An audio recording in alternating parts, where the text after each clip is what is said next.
Hey everyone, and welcome to a very special episode of the Patriot Party.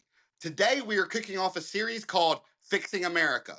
This is a series where we have America's top thought leaders on the show to theoretically fix some of the biggest problems facing our government today.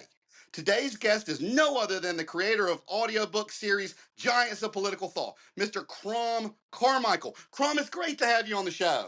Matt, good to see you again. Thanks for Yes, having sir. me. Absolutely, absolutely. So, Crom, could you please tell us how we're going to start fixing America today?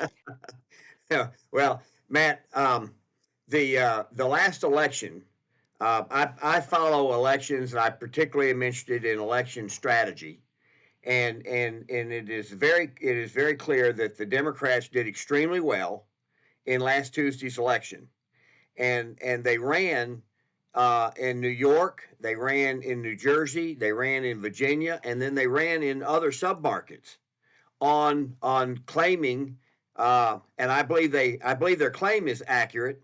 The reason for it is what we'll be discussing. But they ran on that things are becoming less affordable.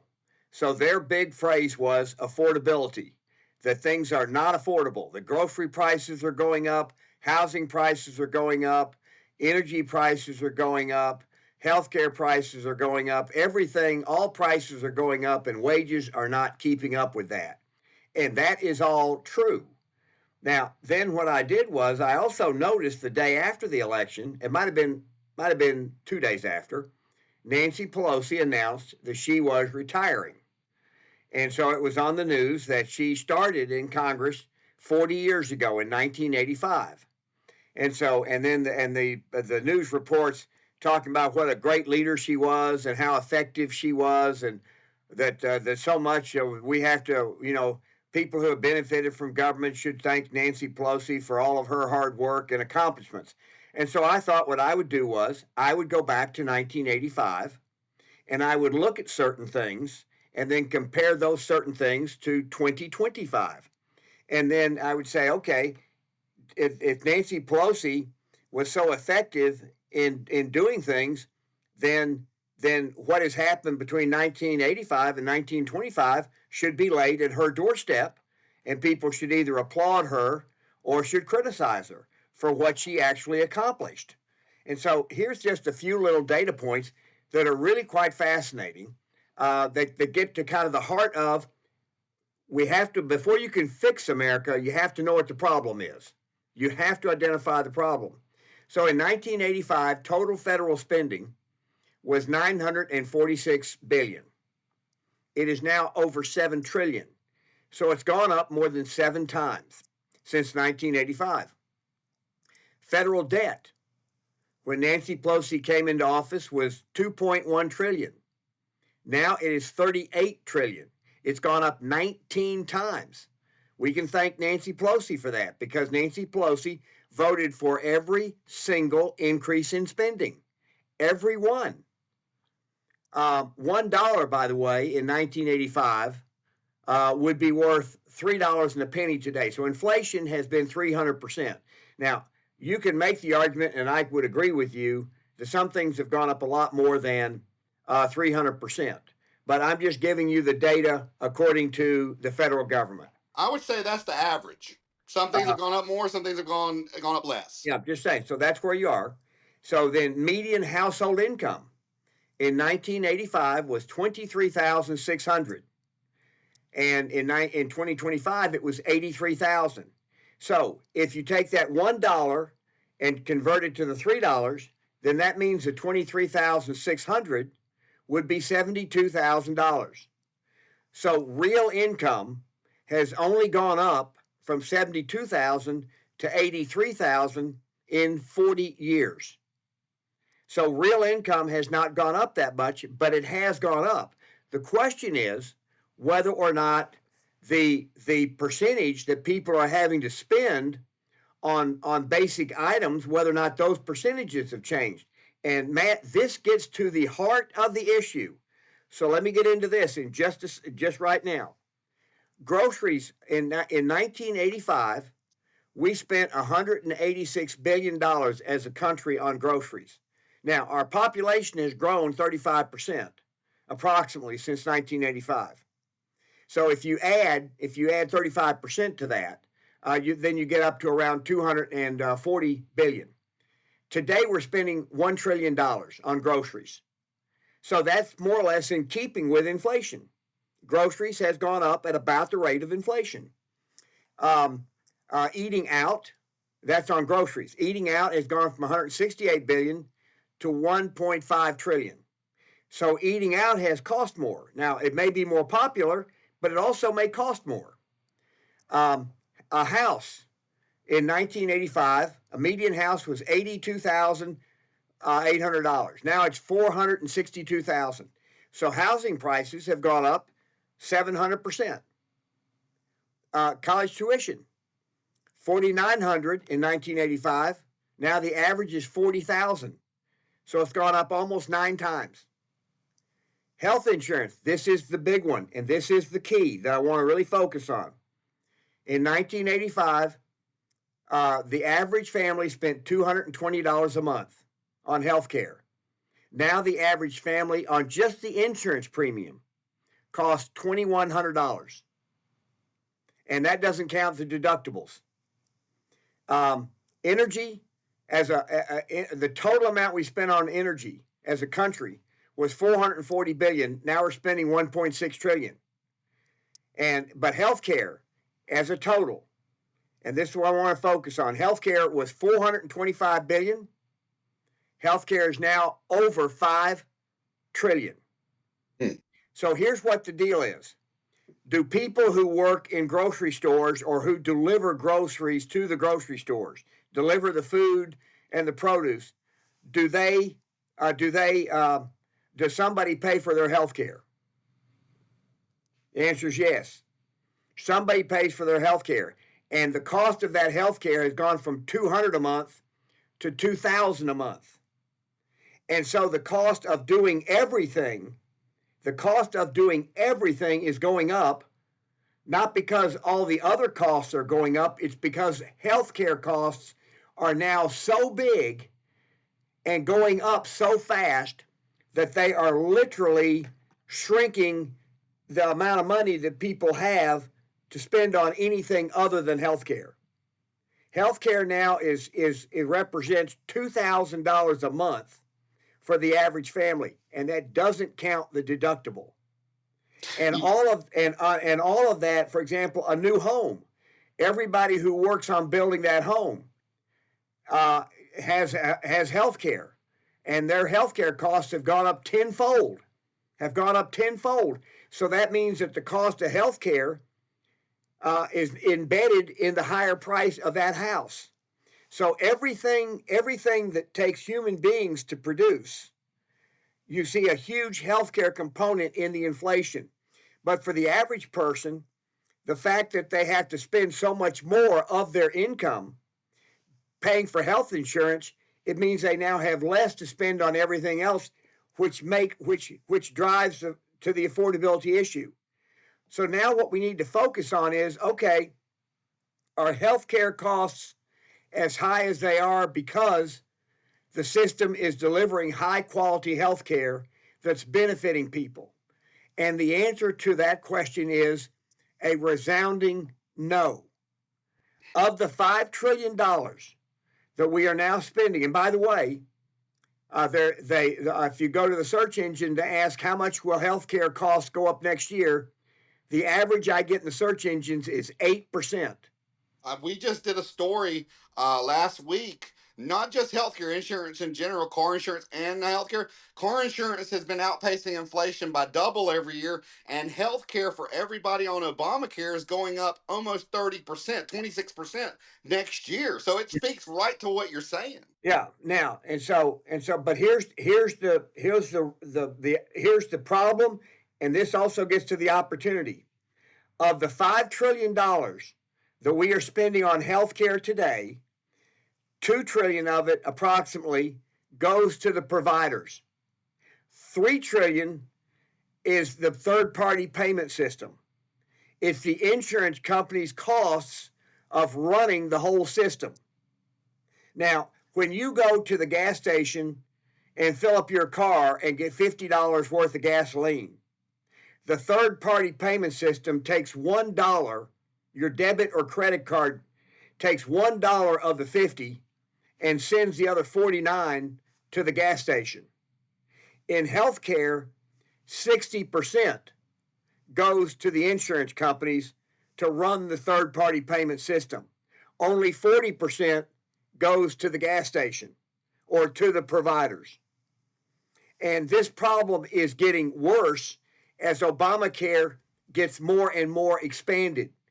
Because then what happens is providers are figuring out and states are figuring out how to game the system. So I want to give you a very specific example. And I only learned this 3 or 4 days ago. And I like to think of myself as somebody who kind of keeps up with stuff. But when there are many cities in this country, and probably some states, but I'm focused on the cities, who have a retirement program where people who have worked for the city for 30 years can retire on full benefits. And so, say they start when they're 22 years old out of college, they work 30 years, they retire at age 52, and they have a very nice pension. But what they lose when they retire is they lose their health care benefits.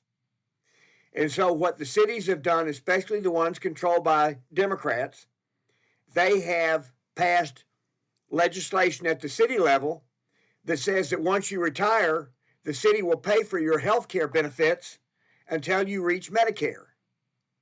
But they didn't fund that benefit in a pension plan. They didn't fund it. So those health care costs for their retirees are now chewing up bigger and bigger shares of their city budgets. When Biden became president in 2021 and signed the executive order that said that under COVID, because of the emergency of COVID, we need to expand and increase the eligibility range for Obamacare. What it did was it allowed cities to dump their retirees into Obamacare and have the federal government pick up 80% of the cost of the healthcare premium. That is what the issue is today that is driving the government shutdown. Democrats want federal, state, and local employees who are retired to be able to be on Obamacare so that blue cities and states don't have to pay for the health care that they have promised. And so, and all of this is being driven by the higher and higher and higher price of the cost of the third party payment system. You know, I'd like to ask you, so you touched down on something where I was going to come in and try to talk about the root of the problem. And I know we're going off topic from what we originally said, but hey, this is why podcasts are cool, because they take on a life of their own. Shoot. So can you answer for the audience or give some kind of perspective, because I sure can't. Why in the heck is a government shutdown partisan? Why should the government be able to shut down and stop doing what we, the people, pay it for over Democrat or Republican? Well, if you're asking why is the government shutdown legal? No. You mean why isn't there some? All right, let me back up. So two big main topics right now are the government shutdown and the government shutdown affecting 40% of air travel. Okay. All right. Common sense legislation would be to put something in place where, at very least, it doesn't affect paying citizens for that are paying for a service with air traffic controllers. At most, there would be a safety net so it doesn't affect the whole public when they're bickering back and forth. Now, the point I want to make is there is legislation for the flight control people, the federal aviation, to be funded that came out last year. Just hadn't been pushed through. Just hadn't been taken up. There's legislation for a safety net for government shutdowns that came out in 2023. Just hasn't been pushed through. So let me tell you where I see the Patriot Party movement going we're starting with a big thing. But in the years to come, we want to have a location in DC. We want to give a voice to we the people as issues are happening. If this legislation doesn't exist, we want to be able, at the drop of a dime, with social media and modern America and the digital age, to represent we the people, because we believe that politicians are out of touch with reality. A lot of them, not all of them, not all of them, because the ones recommending the bill obviously are in touch. But there, a lot of them, they run their little fiefdoms like kings instead of answering to we the people, and we want to give we the people an instantaneous voice to the DC ear. Okay. Well, I think that that's a wonderful goal, but we have right now we're having to deal with the reality that exists. And so you asked, I think you asked the question about why is the, I think Yes, you asked what, not why it's legal, but why do you think that common sense legislation that's been in play for 2 years, since the 2018 shutdown, when it affected so many employees and so much, and now this one's longer, why wasn't this legislation just pushed through when they learned from past mistakes? well, you, Trump has been in for 1 year. And so I don't think that this type of legislation would have passed in the last 2 years of the Biden administration because the Republicans controlled the House and the Democrats controlled the Senate, and you just couldn't get the two parties would not talk to each other because they had two very different agendas. And I think we talked on the last podcast that the Democrat Party is controlled by the government employee unions. At least I have Yes, said that's that. what we're going to come in and talk Yeah. about on this episode of Fixing America is the government employee unions, and we can spin off to that. I just think that this just reiterates what I know, what I've been saying for years is, I don't know when, maybe you can shed some light on it, but a while back it stopped becoming about the people and it started becoming more about the party. It started becoming more about the government because Yeah, because the Democrat Party, and I am not really trying to be partisan. I'm just being absolutely realistic here because absolutely. money matters in politics. I think somebody said money is the mother's milk of politics. Government employee unions have 7 to 8 million members who pay an average of $900 a year in dues. That is almost $7 billion a year, and they use that money exclusively on trying to support candidates and politicians who will increase the size and the power of government. So, for example, there was one Democrat from the state of Maine in the House of Representatives. He's the only Democrat who voted for the continuing resolution to keep the government open. Within a week of his voting for that, the Democrat Party announced they were going to run a primary candidate against that Democrat for voting for keeping the government open. 3 days ago, that Democrat announced he is not going to run for reelection. And so the Democrat Party is controlled by the government employee unions, and any Democrat who does not do what the government employee unions tell them to do is subject to being primaried in the very next election. Now, and what is at issue in this government shutdown? I want to go back to what I said earlier. Okay. The blue cities are heavily controlled by local government employee unions in those cities. The government employee unions in Chicago are incredibly powerful, and they have those huge health care benefits that the city of Chicago cannot pay for.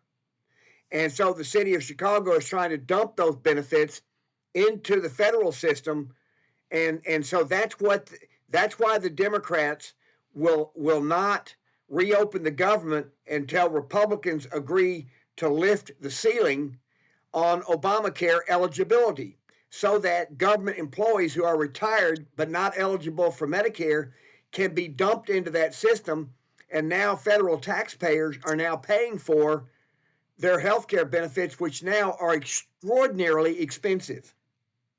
And so what we have to do is not recognize just that that's in play, but we also have to recognize what is driving the cost of health care, and it isn't the providers. It's the third-party payment system. So how do we solve for that? How do we solve for that? And the answer is, and I would encourage you and all of your listeners to go to do a search and search on, because this is easy to remember, Mark Cuban testifies before the Senate on health care. Mark Cuban testifies before the Senate on health care. Now, Mark Cuban gave an opening statement of about 5 minutes. It was interesting, but it's not Mark Cuban that I want people to pay attention to.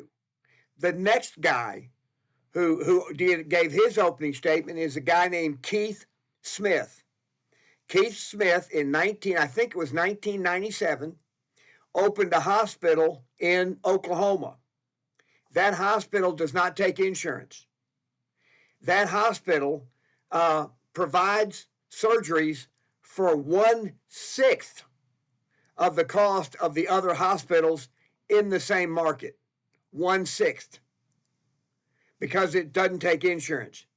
This guy testified, and I may get the first number a little bit incorrect, but he said we quoted a family $3,400. I don't remember if it was 32, 34, 36, but it's right around there. $3,400 for a tonsillectomy. He said another local hospital quoted $72,000. So, and the only reason for the difference, the only reason that one hospital can quote $72,000 is that's the negotiated price with the insurance companies. That's not a transparent price. That's an opaque price. And so if we want to fix healthcare, everybody needs to have an HSA that is funded by the money that's currently going into Obamacare, Medicare, and Medicaid. And you'd still have money left over to pay for the catastrophic healthcare costs of a serious hospitalization. And then people would be able to use the HSA to go to a doctor, to have a tonsillectomy, to have their knee replaced, to have anything done that surgically is going to be a 2 or 3 day at most stay in the hospital. Most of it are outpatient. You're kind of leaning out of the camera, just by the way.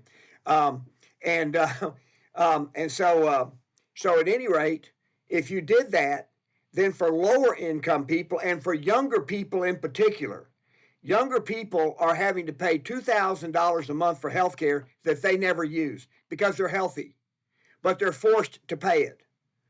And so instead, if they had an HSA of $1,000 a month going into that HSA, if they weren't spending the money on health care because they're healthy, then that $1,000 a month would accrue and get bigger and bigger and bigger.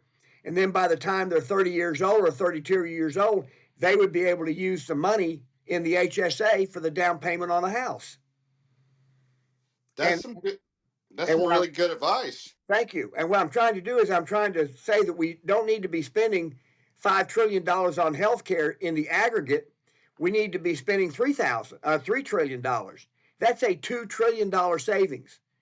And that $2 trillion, if it was spread out across the whole economy, think about how much benefit that would be to every single American if it was spread out equally. And it would be spread out. It would be spread out equally. It would be a lot. I want to get back on the topic. We looked into government unions, and they are protected by statutory law, not constitutional guarantees. Their legality stems from acts like the National Labor Relations Act and some other acts. Critics argue that they can distort democratic accountability, and supporters see them as essential for protecting public workers' rights. Where do you lay on balancing the two, since it's not a constitutional issue, it's a statutory law? Well, I look at whether or not government employee unions are good for society as a whole. And the answer is government employee unions are bad for society as a whole.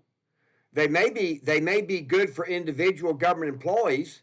They may be bad for other government employees, because about half the teachers in the U.S., public school teachers in the U.S., belong to the teachers union. The other half don't belong to the teachers unions. Well, if half the teachers don't need to be a member of a union, then let's get rid of the union for the other half, because probably the union is helping people who shouldn't be teachers remain teachers. Because you can't fire a lousy teacher, because the union will come in and do everything in its power and use immense political pressure to make school systems retain teachers who are ineffective at teaching. So unions are bad. Government employee unions are bad. And by the way, let me just talk about unions in general. I'm not going to say that all private sector unions are bad. I'm not going to say that. However, having said that, I'm not going to say that. The big three automobile makers, GM, Ford, and Chrysler, all three have been unionized for decades. The unions drove GM into bankruptcy. They've driven Chrysler into bankruptcy twice. Ford is the only one that never went bankrupt. The truckers unions worked in conjunction with the owners of the trucking companies to keep regulations that cost moving freight twice as high as it should have been, because once the deregulation set in, the cost of moving a truckload of goods fell literally 50% within 6 months. And the same thing is true in airlines. The airline industry, the unions broke many of the airline companies once there was deregulation. And so unions can be good, but unions in the government are always, I can just say categorically, government employee unions are unnecessary and they are harmful, because government employee unions try to get people elected who will then turn around and give them pay raises and greater benefits and more time off. So the government employee unions elect people who then are in the pocket of the unions, and they don't need to have that power. They can't. This is truly harmful to our country, and it is the government employee unions that, in part, especially right now, are driving the cost of health care to the point where everything else, health care is now so big and so expensive, it's crowding out everything else. It's crowding out food, it's crowding out housing, it's crowding out everything. And that's why when Mamdani and Democrats claim that things are unaffordable and that they will fix it, they're right on the first part. Things are getting less affordable. But then they say they're going to fix it, but then their solution is more government spending on health care, which is the opposite of what the solution needs to be. And so to fix things, we really need to focus on what drives the Democrat Party, which is government employee unions, and then we need to look at the enormous special interests that now are engaged in supporting a healthcare system that will destroy the country if it is not reformed. So you agree with attorney Philip Howard when he argues that public unions have created a system where government officials are more accountable to union interest than to voters, and he sees it as a distortion of democratic governance in America? Absolutely, yeah. School boards all across the country are populated by school board members who are there because of the money that government employee unions give to support their campaigns. They outspend their opposition 6, 7, 8 to 1.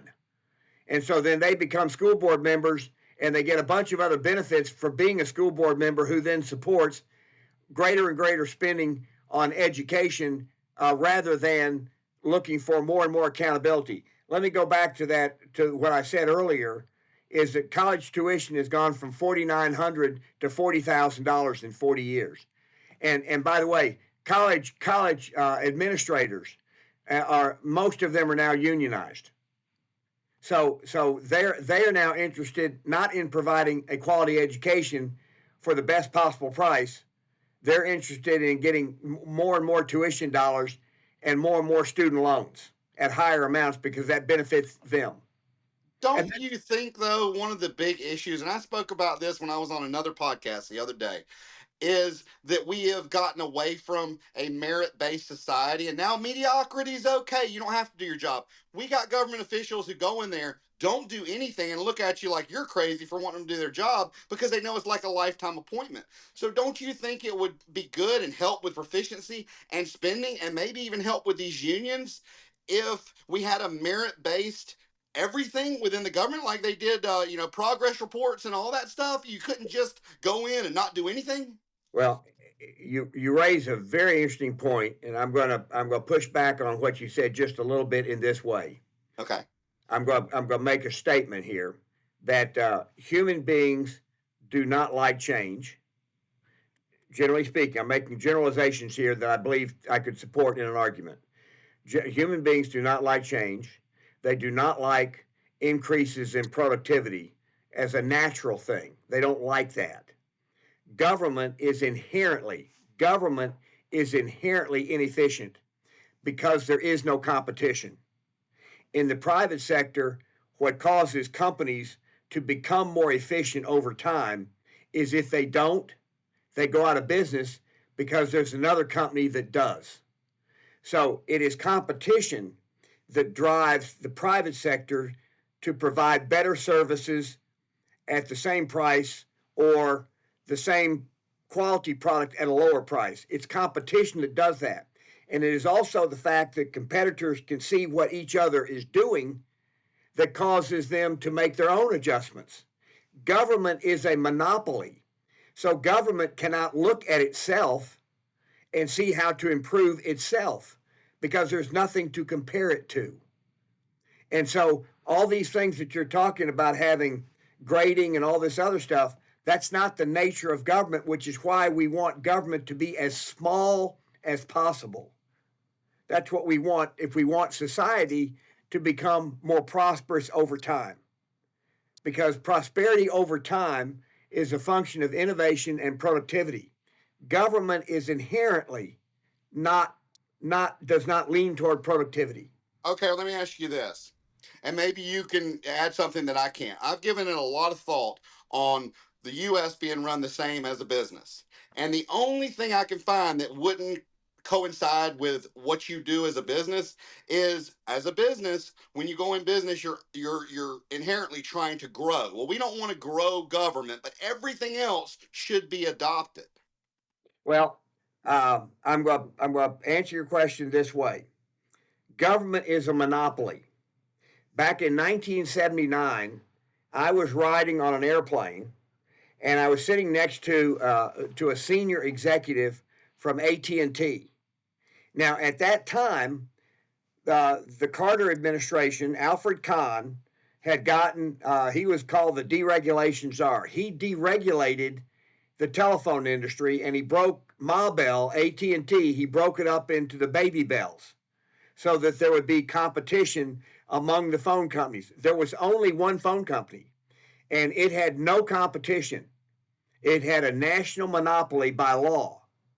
And that's why it was, because the regulations made it that way. And I sat next to this executive, and he said to me, the deregulation had happened, but it hadn't been implemented yet. The notice had gone out so that it knew in 6 months Ma Bell would be broken up into the baby bells, and there would be open competition. And he made this statement. He said, AT&T is the most efficient company in the history of the United States. And he said, breaking it up will drive the price of long distance through the roof. It will drive the price of phone service through the roof. And I said to him, I said, would you mind if I disagreed with you? And he looked at me like, how can you disagree? And I said, AT&T is a monopoly. How do you know you're efficient? You have nothing to compare it to. And he just stared at me because there is no answer. Well, And I want to push back a little bit while I got this fresh, because sure, go ahead. Sure. just a little bit. Yeah, so there's always or they have been in the past, and there still is standards within the government. If you're going to be a Navy SEAL, you got to do this many push-ups, this many pull-ups. If you're a federal employee and you're going to pee in a cup, you got 2 hours to pee, because we know that's how long it takes to circulate. What would be the problem with putting standards in every department that you have to meet if you work in the department? But we have no idea because there's no other information from competitors. We have no idea if the standards are reasonable. But in a business, if I have a business and I put in standards for my employees that turn out to be, I think they're very good standards when I put them in. But if it turns out that they're unreasonable and it makes my company less competitive, and my competitors don't have those same standards and they are more efficient and are taking market share away from me, I have a choice. I can either continue to keep the standards and my way of doing business that causes me to lose market share, or I can adjust. Now, Matt, I want to give you a story. I love telling stories. Go ahead, Crom. I was a Converse athletic shoe distributor, and started as a Converse athletic shoe distributor in 1978. Converse at that time had 95% market share of the basketball shoe market. Almost every high school, almost every college, and the NBA all wore Converse basketball shoes, and they actually paid for them. Nike came out with their basketball shoe in, I believe, 1984. And by the year 2000, 2002, I sold my Converse distributorship in 1990. In 2002, Converse went bankrupt, and Nike bought the name Converse out of bankruptcy. And so what I'm saying is that Converse had a way of doing business that it thought would lead to success. Nike had a different way of doing business that actually did lead to success, and it was so harmful to Converse it put them out of business. Okay, let me ask you something. And you love data points. I would challenge you to look and see if any of these coincide. Okay. Because I bet you they do. In my mind, I really feel like everything I've read, we really started losing ourselves. Really started losing ourselves here in the last quarter century or so, when it went from be the best you can be to mediocrity's okay. Well, now I don't disagree with that general premise of things like DEI and affirmative action and all these other things. You'll get no pushback from me on that at all. That we need to always be striving for excellence. And by the way, when we go to, whether it's liberals or conservatives, when they go to a football game, they expect the coach of each team to put the very best players he has on the field in the positions where they are the best players. They do not say, well, let's go ahead and put a 300-pounder at cornerback. They don't do that. They recognize that in a competitive, in a place that's obviously competitive, that the participants must put the best players possible on the field. And so in government, though, government doesn't need to do that because its tax revenue is a given. It is going to come in. Some amount of money is going to come in. They do not have to serve the customer. They might claim to serve the customer, but do you actually think when a member of Congress says I'm a government servant, do you actually think they see themselves as a servant or a ruler? I think they see themselves as a ruler. Okay? So, and that's because they can. In business, if you have competitors, you better have a certain amount of humility, and you better be always looking for better ways to serve your customers, or you will lose market share and eventually you'll go out of business. But I would say, and I've never needed one, so maybe you can correct me, because I always push myself to do better and try to be proactive and have foresight. But there are companies that will come in companies and consult them on how to be more proficient and efficient. Mm-hmm. So if there are then there's got to be a way to get to get a merit based system within the government. Well, if you're going to have first of all, when somebody comes into a private company and gives them ways to become more efficient, whether or not that consultant was offering good ideas or bad ideas will be determined by whether or not the company becomes actually more efficient and more profitable. So there are ways to measure whether or not the ideas were any good. There are some consultants who come in that offer terrible ideas. I understand that Cracker Barrel, for example, paid a great deal of money to have consultants come in and tell them how to rebrand themselves. Turned out that wasn't such a good idea. And so what I'm saying is, just because a consultant comes in and gives you an idea doesn't mean, and you paid for the idea, doesn't mean the idea is good.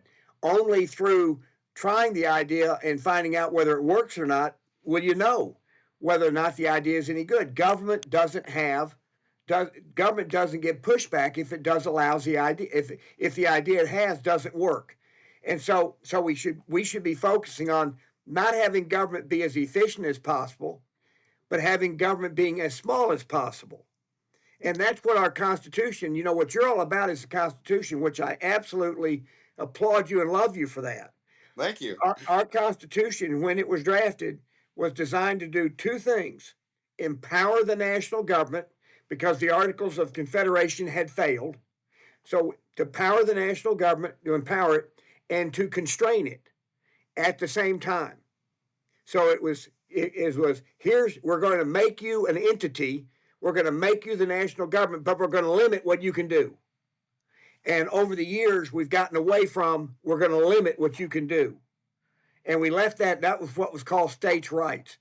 When the interstate highway system was passed in the 1950s, neither Congress nor Eisenhower thought that you could pass an infrastructure bill in Congress. They thought that would be unconstitutional. Oh my gosh, you've got to listen to Wednesday's podcast with Rick Lynch, who is a federal speechwriter, and he just published a book called Money and Liberty. He's been studying the Constitution for 30 years. He lives in D.C. Man, he taught me stuff about the Constitution I didn't even know. I didn't know that the 3/5 compromise was an anti-slavery movement to give less power to the to the slave states. Yeah, absolutely. Yeah, because what the southern states wanted was, they didn't want slaves to vote, but they wanted them to count as one person. Every slave would count as one person in order to get as many congressional seats. You would love how he talks about the framers not wanting to do the Bill of Rights because it's a limiting list, whereas he goes to an article that tells everything the government's supposed to do. That's just a prime example of how politicians have used buzzwords like racism and spun the Constitution to be a racist document. Right, and we do have to remember the during the Federalist Papers and the discussions and the ratifications and all that, the Bill of Rights became something that the drafters of the Constitution and the political leaders at that time, they came to recognize that the Constitution itself was not sufficient and that the Bill of Rights needed to be added, and they did so quickly. Now, by the way, there were a number of amendments that were offered that did not make the cut. And it's worth going and looking at that. And if you use AI, you can go look at the other amendments that didn't make the cut and just look at them. And it's interesting, the ones that didn't make the cut. But the Bill of Rights that did make the cut, that became, it's really kind of almost thought of as part of the original Constitution, even though it was passed a little bit later. But our Constitution, as you have pointed out, we did have one fatal flaw in our Constitution, and that was that it allowed slavery. But there wasn't a way to move from the Articles of Confederation to a Constitution if we didn't allow slavery to remain. The country would have fallen completely apart at that point. And I'm not saying that the founders did the right thing or the wrong thing. It's easy for me to look back 250 years and say they should have done it differently. But we know what they did was wrong because we had a civil war over it 100 years later. Well, and I didn't realize that the founders and the framers are in essence two different groups. Some of them kind of overlap, but they're in essence two different groups. I'm telling you, you have got to watch this or listen to this Wednesday. You can go to Apple or whatever. You'll love it. You'll absolutely love it. I've done some really, really Could good you interviews could actually. you do me a favor? Is it possible for you to text me that episode I'll so that send I you the can link. so that I can You want put it Apple or Spotify? I try to do all Spotify because that helps pay for this whole movement. I don't make anything off Apple, but if you want Apple, I'll send it to you. Which one do you want? Spotify's fine. Okay, cool. So I wanna bring us back a little bit, and I say this in jest, but you agree with your favorite president, FDR, when I'm just picking, when he when he opposed public sector collective bargaining, saying in 1937 that the process of collective bargaining, as usually understood, cannot be transplanted into the public service. Yeah, he did say that, and he was right, and he was absolutely right about that. And so because of that, it didn't happen because there was a movement.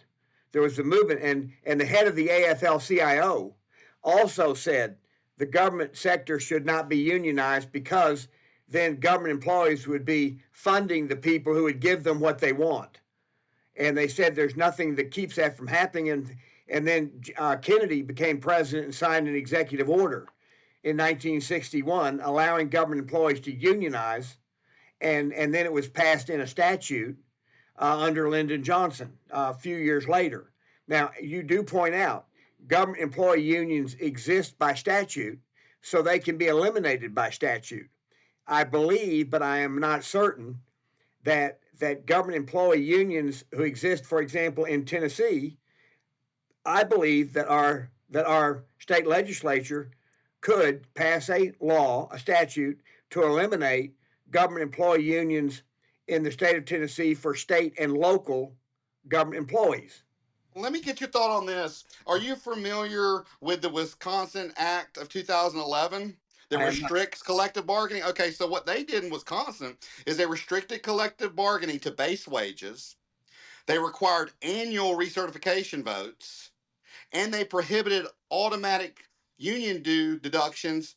And this law dramatically reduced union membership and influence.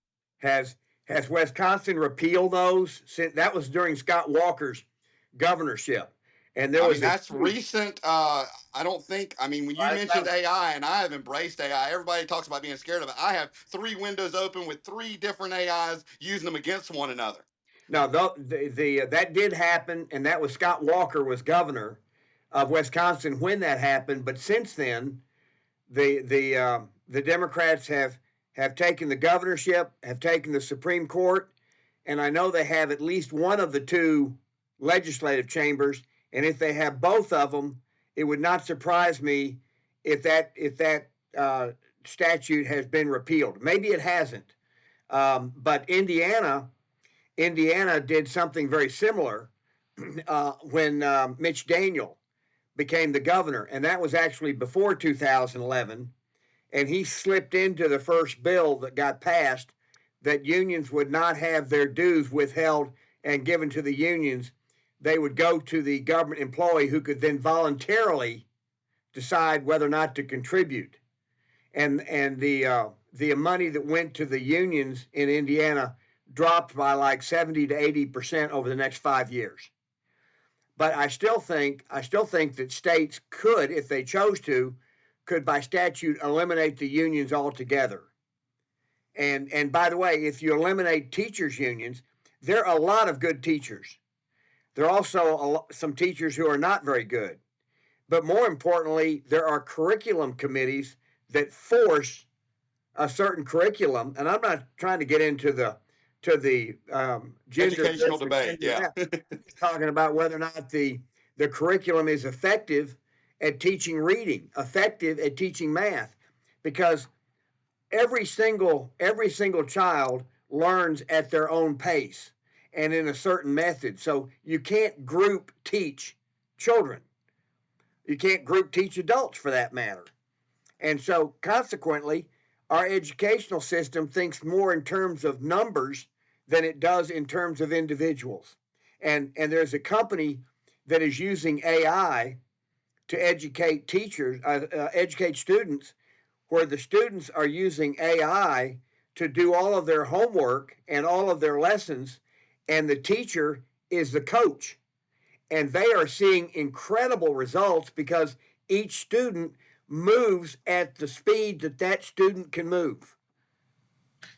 Man, that's wonderful. Isn't We that may want good? to incorporate something similar into our civic initiative, in middle and high school. That's a Yeah, wonderful, look up. Shoot, there's a venture capitalist in New York. He's well known. I think I'll his text name. the episode if you remember. Yeah, Send me the thing. yeah, Absolutely. yeah. I want. I think And it's I tell everybody with this movement. By no means do I think I know everything. I want everybody to bring their ideas. We can have civil debate back and forth and figure out what's the best ideas to move forward. And one thing I want everybody to remember that with the Patriot Party's new bipartisan proposed legislation for a constitutional quality control board, uh, it would review these statutes for clarity and alignment with constitutional principles to start with. okay. Well, good. I mean, I think what you're doing on the Constitution. I think it's. I think I love what you're doing.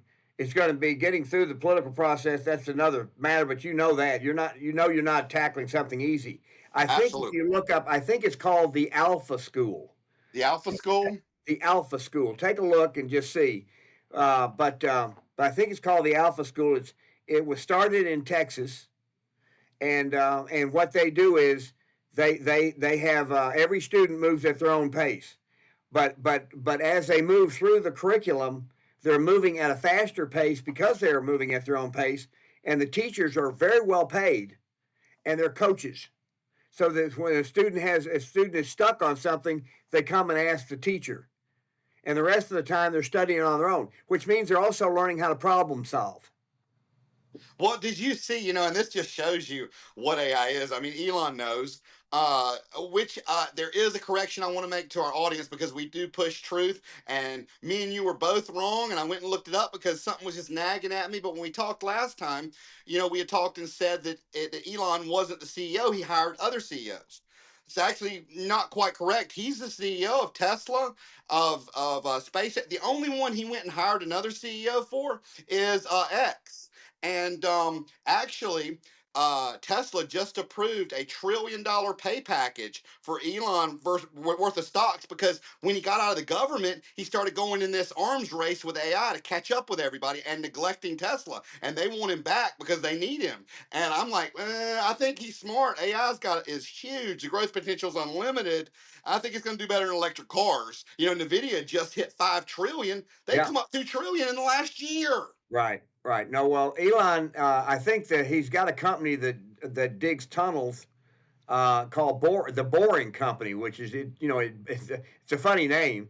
So I was under the impression that he had a CEO of the Boring Company, and the CEO was SpaceX. I knew he was CEO of Tesla. I knew that, but in every case, he does have somebody who is kind of if not the CEO, the COO. Yeah, chief of Um, operations. yeah, so but he's a brilliant he's the smartest guy in the world today.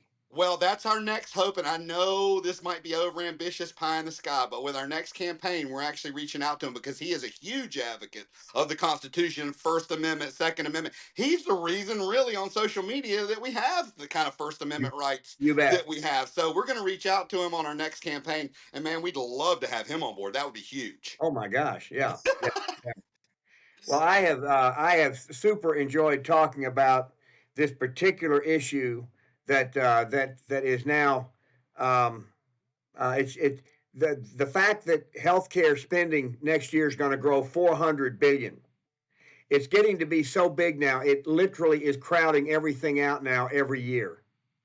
So if somebody's wages goes up 3%, but their healthcare costs go up 8%, and their healthcare costs have now gotten to be a big part of their budget, it just kills them. It just kills them. And that's what's happening now. And it's addressable. This is not a problem. This is a problem that exists because of government policy. And if it exists because of government policy, it can be fixed with government policy. And so anything I can do to help on that particular thing, I love talking about the Constitution and believe that healthcare is actually, our healthcare system, I believe, is unconstitutional. But that doesn't matter. It doesn't matter if I believe it's unconstitutional. It exists anyway. And so, yeah, I have to work within the box that exists while you're working on trying to fix the box, and I love it. I love what you're doing. Yeah, the root of the problem. I'm working from the root up. Yeah, yeah, Yeah, this is a branch. Once we get there, yes. But Absolutely, this is now a big branch that's tipping big the tree branch. over. Yeah, Yeah, big branch. Well, Crom, could you please stay in the studio for a few minutes while I wrap this up? I'd like to have a few words with you before you leave. sure, absolutely. Cool. Let's all thank Crom Carmichael for joining the Patriot Party's new series, Fixing America. And remember, to all of you out there, stay safe and don't forget to catch our Saturday morning show at 10 a.m. Central Standard Time, where truth meets every corner of the news.